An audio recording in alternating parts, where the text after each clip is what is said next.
Well, thank you, Your Honor. I appreciate that kind introduction. I'm not sure I want to say anything and screw up what you're thinking right now. That was pretty good. I'd like to take you on the road if I could as well.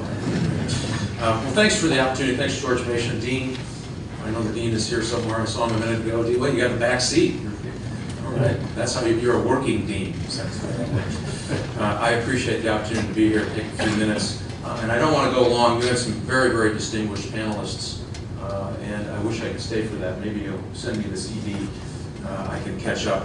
I just wanted to talk about a few things. So I first get on the committee in 2004 and get my first classified briefing on cyber activities in the United States and around the world. And it was one of those things that something we might want to pay attention to, something that could become an issue we can't handle.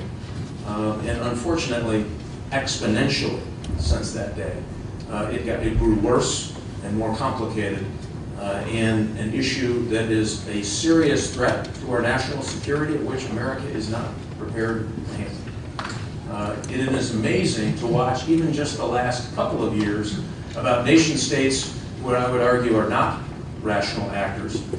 North Korea, Iran, developing and building its cyber capability to not only, well, they're not interested in espionage, let's put it that way. They are interested in attack and disruption. And when you have non-rational actors who have that capability, I'm only 20 years old, look at me. I worry about this every single night when we go through our daily prep briefings and policy decisions during the course of the day.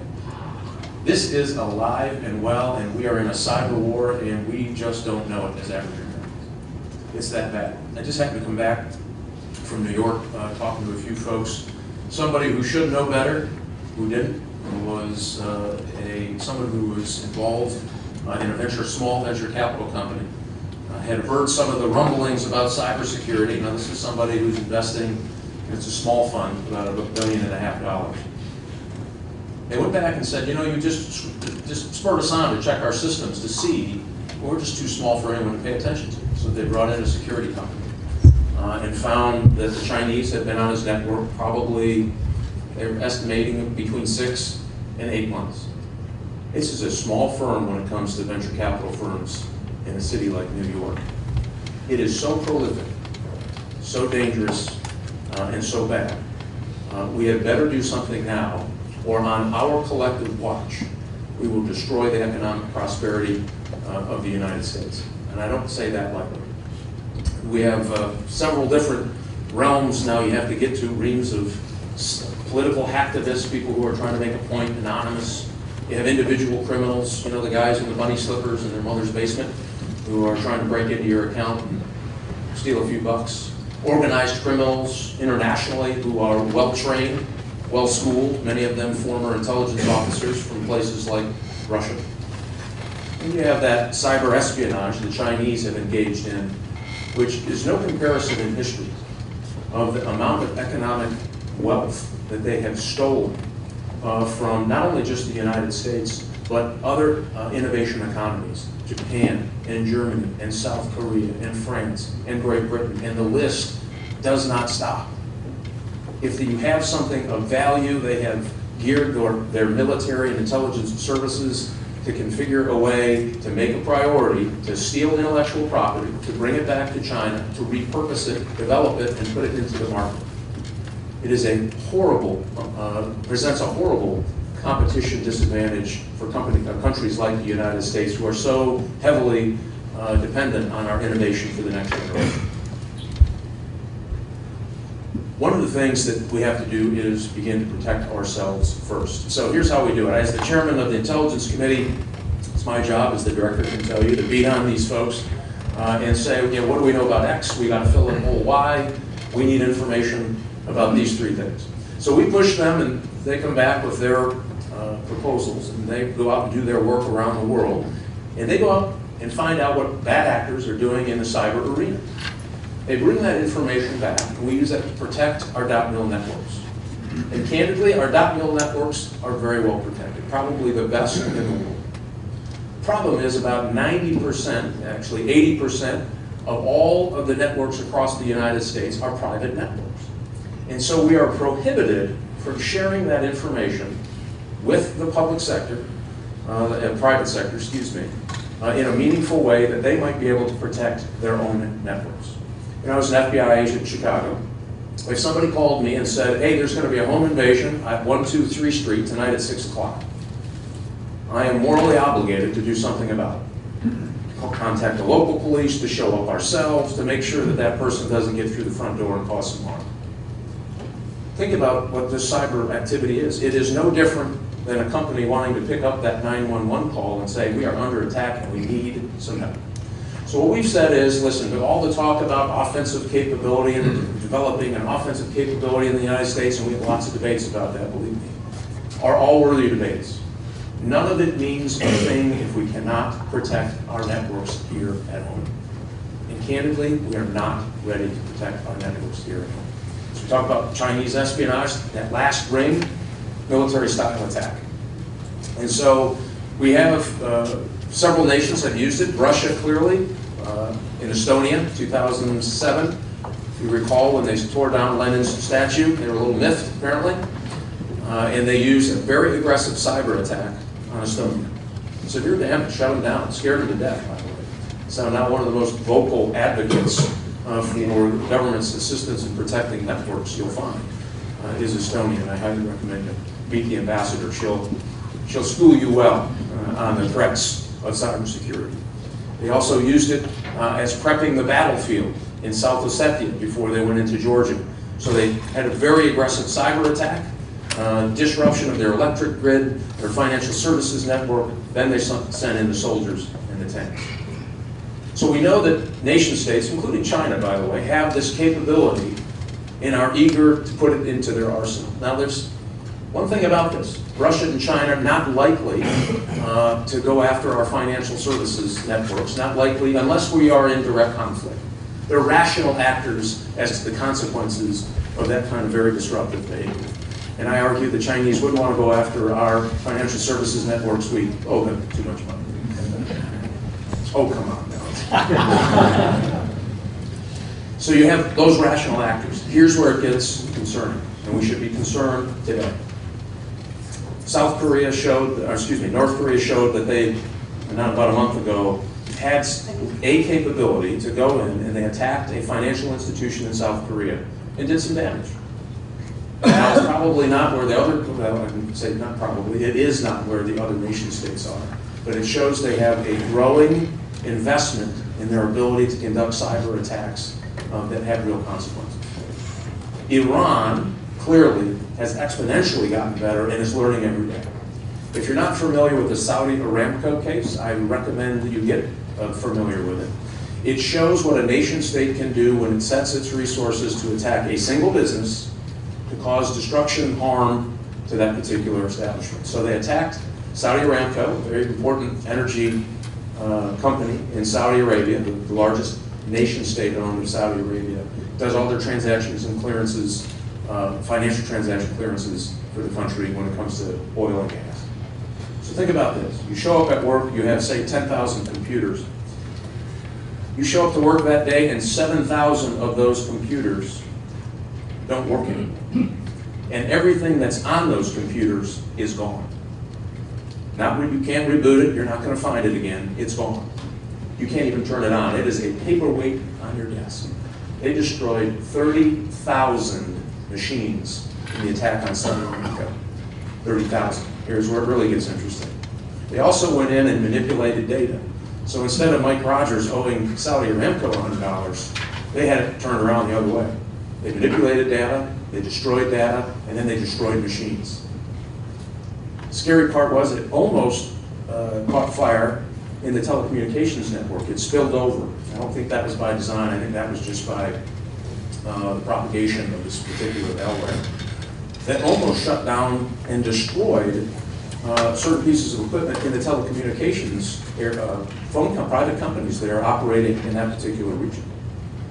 And it doesn't take too far, if you understand common communications, that can hop pretty quickly, not only across the Middle East, but across continents, across oceans, and get to a place like the United States. And if that doesn't worry you enough, imagine that. So we now know that, according to public reports, Iran has been lapping at our shores and probing our financial services institutions. Not with their best stuff. Their best stuff was, we believe, Saudi Aramco plus. But here, just trying to find vulnerabilities in our financial services networks. Why is that a problem? Imagine a bank that does, say, $8 trillion, $9 trillion in transaction clearances a day. It gets attacked, and the data is lost, the machines are broken, and we have what we would call chaos in a hurry. They know it. They're not a rational actor. They're corner dogs at this point in the world, isolated clearly, and they're on the offense. This is a huge problem. It is not Orwellian. It's not Hollywood. It's today. The problem is most people at home don't have any understanding of the impact and how that might impact their lives. Trust me, if you have money in a 401k account, you'll be impacted. If your check, for those federal employees, some of these banks clear a whole bunch of federal transactions, that stops. Meaning Social Security checks can stop for a period of time, and try to imagine going back and reconfigure that in a timely way to get people their checks. So you can compound this pretty quickly and get to a place where chaos is the reign of the day. And here's why I think this is important and why we have to have this debate. No, I'll stop talking and take some questions. The internet is 1/6 of our economy today. If we want to maintain the economic engine, I argue the freedom engine that the internet has brought, not just to us, but the world, people have to have faith that it works for them and not against them. If you want a free and open internet, we better take some steps today to make sure that we can protect it and maintain the confidence that when you use the internet, somebody's not stealing you money. Now you imagine that happens with a bank, and it happens at your bank, and it happens every time you use your credit card. You pretty soon will stop using the internet as a means of commercial transaction. I can't imagine what we look like if we start withdrawing from the commercial aspects of the internet. I think it's be a horrible outcome. So what we did is we stepped back quickly. My ranking member and I, Democrat from Maryland, he's a prosecutor, a former FBI agent, so we figured we could talk the same language. I always say that FBI just do the work, prosecutors get all the credit. Isn't that right, Judge? So we thought we'd have a marriage made in heaven here, to sit down and start with a blank piece of paper. So we said, no, let's not bring anything to the table. Let's go out and talk to the Silicon Valley. Let's talk to the high-tech industry folks. Let's go to New York City and talk to those folks. Let's talk to the privacy groups. Let's talk to the end users, every department in the government, and try to figure out what is the narrowest, least intrusive, non-government mandated way that we can provide cybersecurity information to the private sector so they can protect their own networks. Very simple. And we came up with a whopping 13-page bill. I know somebody took a gasp by that, right? I was going to put in a 400-page amendment just to show you all how serious. I mean, it had nothing in it, but it was weighty. So through time, we've been working with those players. Last year, it passed in a bipartisan way, mainly by people who were exposed to the real threat, what's happening out there in the real world when it comes to cyber. So this year, we have been bringing members down, and I call it the holy mackerel briefing. You come down, we expose members of Congress to what the real threats are in a classified environment, why we can't sleep at night, why this is a growing problem, why more nations are themselves investing in their capabilities to do this kind of thing, because it's so lucrative for them, and how we can take a very narrow, small step to do something about it. Let's share the secret sauce, that information that we collect overseas of that really nasty, malicious source code, and share it with the private sector so they can protect their networks. So when you're at home on your computer, you don't have to worry about somebody stealing your personal identity. You still will. However, we can make it a little more difficult for them to be successful. And vice versa. You know, it's common, the biggest misperception about this whole thing is that your national security agency or your CIA is plugged into the domestic internet circle, if you will. It's clearly not. It's illegal for them to do it. We monitor that very closely. It would have no benefit for them to do that. They are not on the domestic network. This wouldn't change that. All it does is say, we want the private sector when they get hit. So what happens is, a private sector company gets hit with something very complicated and very nasty. And by the way, remember, I could be a mid-sized company trying to fight off a nation state like China. You're going to lose that fight in the cyber world. I don't care how good you are. You get 1,000 people getting up every single day with the sole purpose of getting into your system, guess what? They're going to get in your system. And so when they got hit with something, what we said is, we'll give you as much as we can on this, the malware side, and you shoot something back that said, this is the 911 call I was telling you about. Hey, we're under attack. We got this, and this happens in real time, by the way. Nobody really picks up the phone. If they have to pick up the phone, it won't work. Their machine sends that nasty piece of code to folks who understand it. They look at it, and they can go back overseas and find out where it came from. Just like you call a detective to come in and catch the burglar in your house, or what that left your house, same system. But it happens in real time. It'll happen 100 million times a second. And to give you an idea why that's important, the average credit card in your wallet, that company will get hit 300,000 times today alone by bad actors trying to steal credit card numbers. 300,000 times today alone. I talked to one agency that got hit 600 million times last year. One company, 600 million times 1 year. Huge problem. So that's why I like to have drinks at these, so that you can, either that or go right out to the open bar to do it. So what we're doing tomorrow is we're doing a markup. It's called, that's the legislative jargon for taking a vote, working amendments on the bill in the Intelligence Committee. Again, that does that very narrow, simple thing. Have the government share what it knows, and when you get hit as a private sector, only if you want, 100% voluntary, you share that malicious source code back with the government so that the government can take it and try to figure out who the perpetrator is and build those signatures into their network so we can stop this stuff from robbing us blind, as it is. It's happening every day. So we're looking forward. Maybe I can take a few questions if I haven't depressed you enough already. Yes, sir. On the cyber economic espionage front, if we're a system, a nation of laws, rule of law, we have governmental information that we know that X $100 billion or $1 trillion of intellectual property has been stolen, why can't we look at using our court system to go through the process, enter default judgments, and then start decrementing the debt we owe to the people who are violating our law? Because we're members of the WTO, there are companies that choose that route. It is just not successful. If you have a country who is using its government, military and intelligence services to steal information for the sole purpose of building its economy, you can tell that the rule of law is not nearly as important to them as we would think. It works in a system where both parties believe in the rule of law. You go to court, some win, some lose, right? That's just the way our system is. If you respect that system, it works fantastic. If you don't respect that system, it will hardly work at all.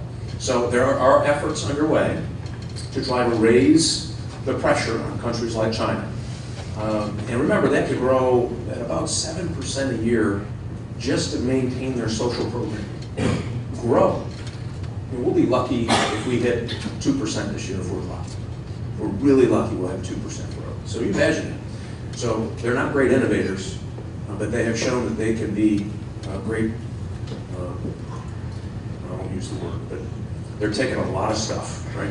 And so they can take that material and it helps them fulfill their need. So by us filing a charge and doing it that way, I don't think will work. I think by raising the pressure diplomatically, this should be the number one, number two, and number three bilateral discussion on any issue we talk about from China moving forward. I argue. Got to get them there. Yes, sir. You talked about what your committee is doing. What cooperation are you getting from the Senate and from the administration? Oh, look at the time.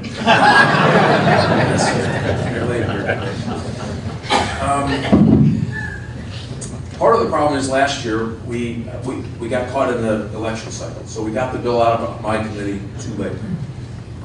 This year it's better, much better awareness. You cannot open the paper today without another example of a cyber theft, cyber intrusion, hacking.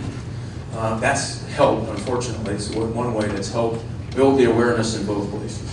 So the good news is I'm having a constructive dialogue so far with the White House and constructive dialogue in the Senate. So we're going to get a bill by the end of this year that will get on the president's desk and get signed. I believe that. We are right in the middle of the making sausage part of that whole thing.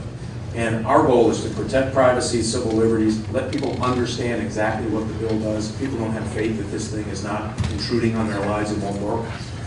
We need to make sure that that's right, and it doesn't. It's not a surveillance program, it doesn't matter. So we're going through that process now, and we're going through this education process. I mean, if you know a member of Congress, I highly recommend you call them and say, whatever you're for on cybersecurity, you better get out there and start fixing it. This is a great opportunity to do that. Yes, sir. So practically everything we really know about the Chinese attacks because brave private citizens, from the GhostNet report to the Mandiant report to the Lucky Cat report from Trend Micro, got into their command and control servers and figured out what they were doing and learned a lot about them and revealed it to the public. We can't do this just with government resources. But you're under a lot of pressure, and I fear are going to accept an amendment that basically says we're not going to give any additional authority to private sector guys who want to investigate who's attacking. Can't we find a way to make sure we leverage some of those resources and, under proper supervision, allow people to do more about investigating their attackers? And you're talking about the hacking back provision of the bill. I do worry a little bit about cyber vigilantism because if you're not at the top end of that spectrum, you can get it wrong for sure. You need supervision. Absolutely. So one of the things we didn't want to do is get into establishing new law by allowing people to participate in stealing that or hacking that. However, that being said, in an information sharing regimen, it empowers the government to know more about what's hitting the private sector because we sometimes don't know. If we don't catch it overseas and you don't call the FBI, the federal government does not know what business has been hacked, which has been part of our problem about trying to get a handle on this. So most people think that the government's sitting on the internet listening and all that. It doesn't happen. And so one of our challenges is how do we entice businesses to cooperate back so that we can find these new signatures out there. So the government cannot do it without the private sector. It is impossible. Private sector cannot do it without what the government does. I'll guarantee you it's impossible. Even your best CIO who tells you got a handle on it, know exactly who they are, no problems, my argument is find yourself a new CIO. Right? Because we know for sure, and the last estimate I heard from our intelligence services was that we would know almost 40% more of malicious source code that's laying on the shelf than the private sector even knows exists. So imagine the value of having that protect every network in America. Like, all you got to do is get in the right. If you know what you're looking for, you can find it. That's the beautiful thing. But this stuff is so sophisticated and so complicated, you have to know what you're looking for. And that's that benefit of sharing that we hope gets away from the need. Because what you're going to do is have somebody make a mistake and bring down a business and those unintended consequences can be very, very serious. With botnets, and I will tell you that the sophistication, the good news is the government is getting better about catching on to how they do it, the signature-based attacks. But it's difficult, because that may take you through 5 or 6 countries, 100 different cities, before you find out where that thing was written and sent, with somebody pushing the send button. That's the challenge, and I would argue, knowing what we know on our side, even some of the best private sector companies wouldn't have the ability to track it all the way back. Some can, a lot cannot. My fear would be a lot that cannot could cause more harm than they do good.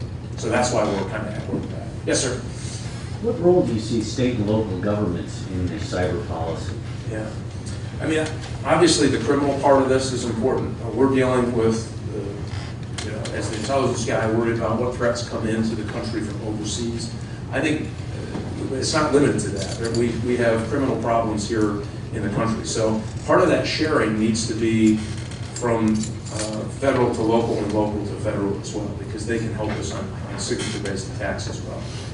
And the more we know, and by the way, in a classified setting, the more you can stop. And the goal is, can you make it so hard and so difficult as we move forward, which it's not now. It is, I can't tell you how easy it is now.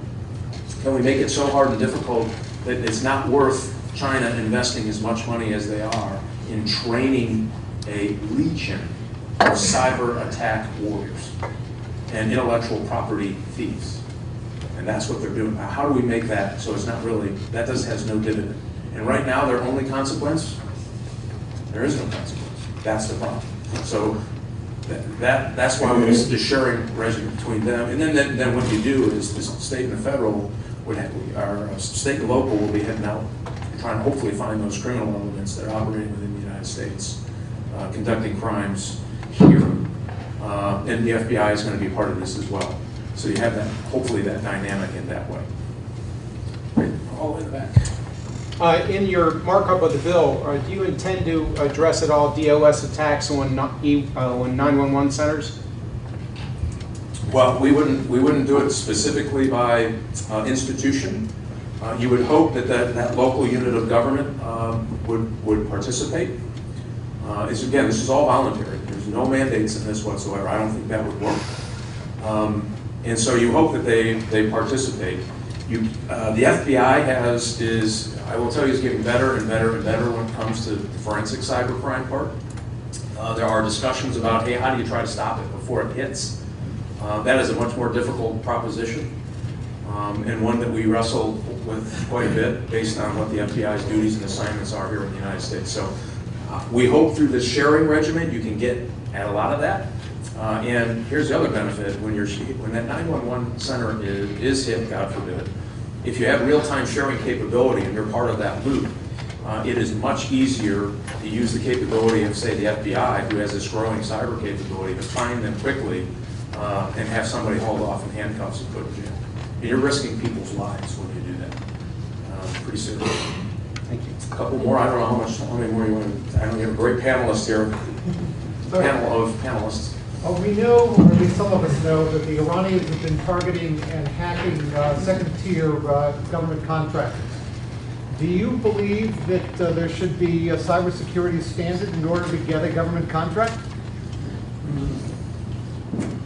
Well, the problem is you don't want to be exclusionary. And you want to find, to me, the best, most cost-effective way to allow those companies to operate. So in the Defense Department, you're going to see this anyway. What we're finding as well is not only in some of the defense contracts saying you got to have at least these elements.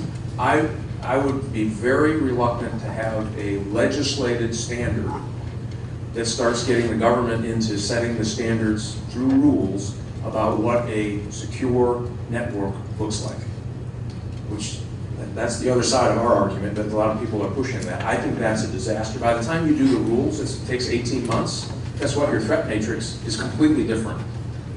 And now you have companies trying to meet the standard that doesn't meet the threat as it's happening today.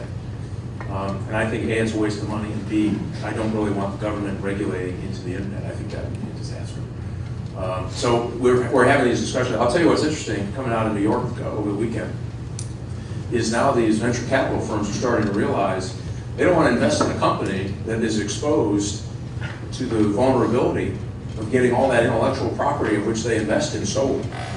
And so now they are putting as a part of their contract of investment their own standards on what those networks should look like.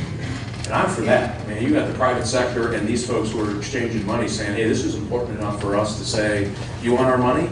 Your system's got to look like this? Perfect. It's fast. They don't have to go to the government for permission. They can set their own standards. And when it changes in 6 months, you can change with the threat matrix.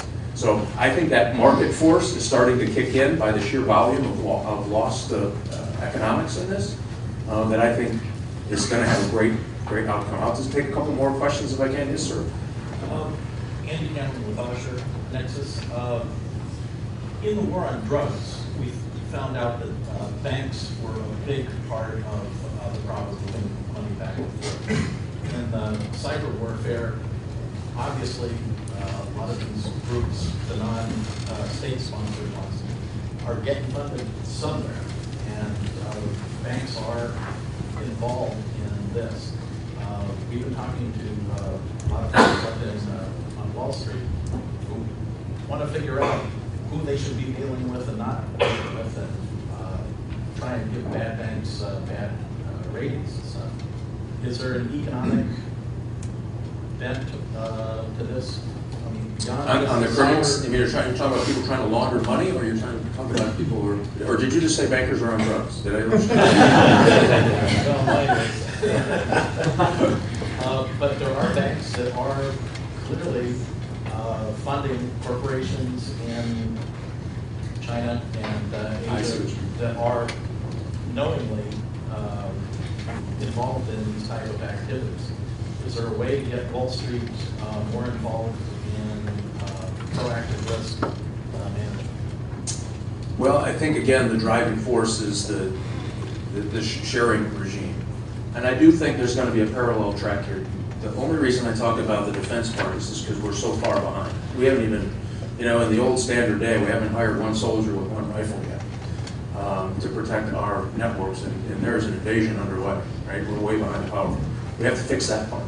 The second part and parallel part that I think is going to be equally important, where we gain the support of Germany and Japan and South Korea, other innovation economies in the world who are getting absolutely killed, is where we start putting pressure on China directly. The Mandy report was important because it named names. That was really important, and the Chinese hate that. Absolutely. And so what we're going to do is we're going to name more names, and we're going to start ramping this up. I argue that we ought to look at trade issues when it comes to companies that we have determined have stolen intellectual property, repurposed it, and put it in the market artificially. I'm a passionate believer in that. I'll guarantee you that will definitely get their attention. And again, we have to start putting into place things that take away the benefit of stealing this property and repurposing. We had one American company, it was a well-known manufacturer, estimates, got their blueprints for their product stolen. That product is now in production in China. 25,000 American manufacturing jobs, one company. Now they don't talk about it because they're afraid of the brand, they're afraid of announcing vulnerabilities. They don't get out there and wave the flag that they've been hit. But that's the kind of thing that's happening. There was another company that actually came to us, right, a company named American Semiconductor, who went to China to do a joint venture. Right? He has technology, or had technology, that would allow windmills and solar to be converted to the grid. Right? He had this patented technology. The Chinese government stole it, all of it. He went from a company that was valued at $1.8 billion to a company that's worth about $170 million today. He is no longer doing business in China. The number one company in China doing that business is the company that stole it from him, that he did a joint venture with. And I wish I could tell you this is a rare thing. It happens again and again. There's a line around the Capitol building of companies willing to come in and tell us in a classified setting, I get my whole intellectual property portfolio is gone. I mean, I've never seen anything like this where we aren't jazzed and our blood pressure isn't up. I mean, this is unbelievable. Getting you all worked up. I apologize, I'm keeping the panel. I have one more question and then I'll have to call it up. Because I'm also from the European Commission and the fellow at George Mason University. Well-functioning public-private partnership to share data that's the holy grail, and we also have that, and we're still going to put that in practice. Basically, there are a number of hurdles which make this thing difficult to come about. Liability, privacy, competition among companies to share data that they show that they are vulnerable and they may get attacked by their competitors, and classification rules about information so that the partnership doesn't work this one will. Can you fix something like that in a bill? And if so, how are we going to fix that? Or contribute to get something fixed? Yeah. If we don't have liability in the bill, he was just saying this is a hard problem to work because you have liability issues with sharing of information, and you have what the fear would be is an unwieldy cooperation, competition between companies. And so, yes, we put liability protection in the bill. And again, we did that because it has to be, in my mind, it has to be a voluntary process. You don't want any mandates telling people you must give us information or you must cooperate. We don't do that in the, well, we did it in the FBI, but it was only, for the hardest cases. Oh, come on, lighten up, people. And so we did. We built in liability so that they can share. And remember, this still has to happen in a classified way. If you just put all of this open on the open internet, they'll take that source code, change enough of it, it's in. I mean, this stuff is complicated stuff, so they can rework it.